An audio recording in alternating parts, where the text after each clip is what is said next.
Ooh, ooh, vintage speakers, TV, amplifier, cassette deck, Blu-ray player, Nintendo Switch, PC. Ah! Hey there everyone. Welcome back to the channel. If you've followed my channel in the past, this may look a little bit different. We've recently renovated the living room and I wanted to pair up my vintage speakers with my TV and some analog music. There.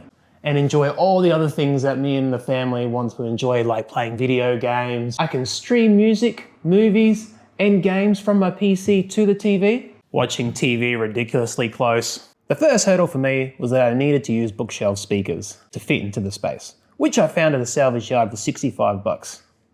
The second hurdle was, how was I going to connect it all up? The answer to that was this SMSL Raw HA1 Class D amplifier. I knew that I didn't want to go the traditional route of having a large AV receiver here. Big, bulky, expensive, and a few other issues that we'll talk about later. It's compact, it's powerful, it sounds amazing, and it's got all the right connections I needed to hook up my TV, my vintage speakers, my Blu-ray player, my analog media, this cassette deck, and play some video games on it as well. What more could I want except more coffee? So let me show you now how I connected it all up with wires, shoe irons. The great thing about this setup is that I've integrated everything that we love doing into it. We can watch TV with my vintage speakers, I can play cassette tapes, I can listen to CDs, watch 4K Blu-rays, I can stream Netflix, YouTube, and I can play video games from the computer onto the TV with some kick-ass audio coming out of these Mordaunt speakers.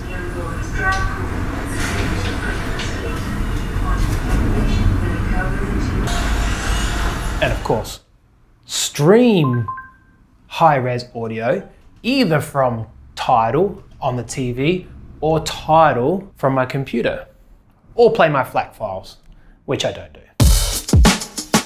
It's compact, nicely built. This style will control everything if you want it to. Also controllable by USB Type-C, Bluetooth, optical, coaxial, HDMI, yuck.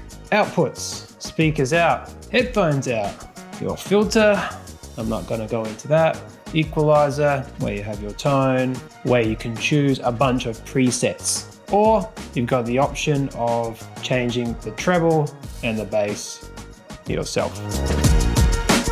The speaker terminals are connected to my passive speakers via the left and right terminals, negative and positive. All of my TV's audio goes out from the TV and into the optical in, and then out the passive speakers. Optical bandwidth can handle 24-bit 96 kilohertz audio. That's already far above CD quality, well above your crappy Spotify audio. It cannot go up to 192 kilohertz. That's the downside to optical, but we're really splitting hairs now.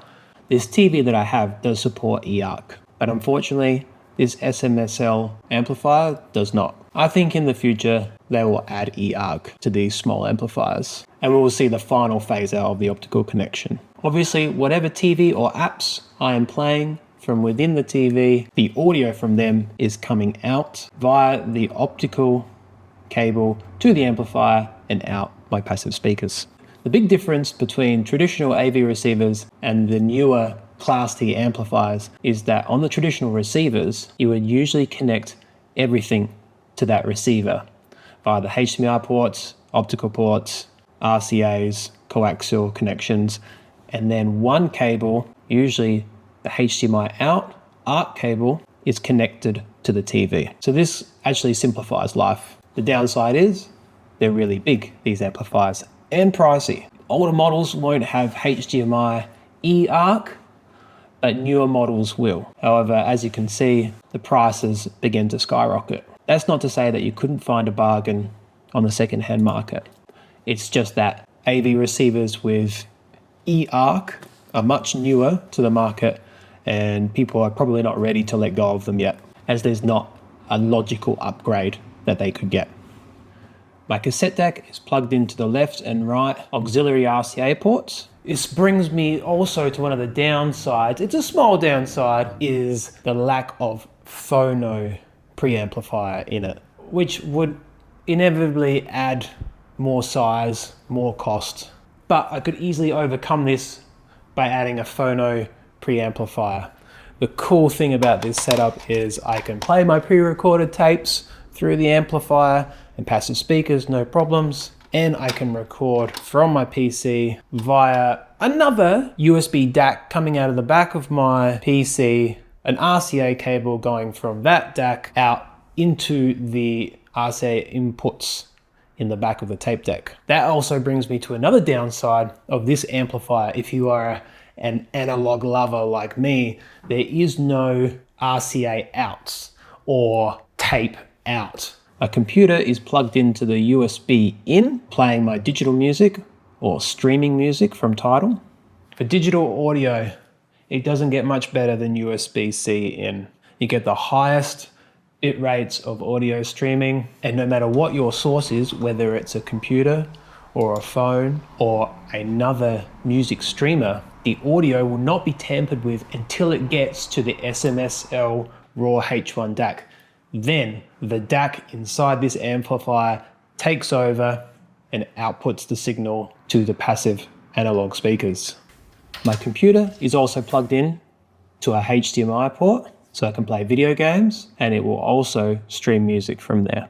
The Blu-ray player is also plugged in to a HDMI port. My beautiful Sony XBP 700 universal disc player, and it plays everything. DVDs, Blu-ray, 4K Blu-ray, CDs and SACDs. I think ultimately that's why I chose this player for the lounge room setup, because I was tired of streaming services, cutting movies and TV shows that we loved. I'd take a trip down to my Goodwill and start buying Blu-rays for $2.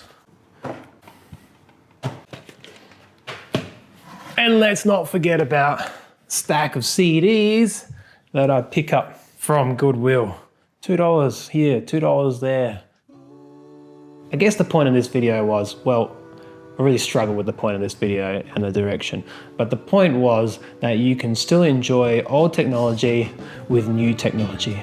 Old speakers, old source, like tape players, turntables, analog media, and you can enjoy that with new amplifiers, new TVs, and it can be integrated to become a really tactile, fun, fantastic experience for the whole family.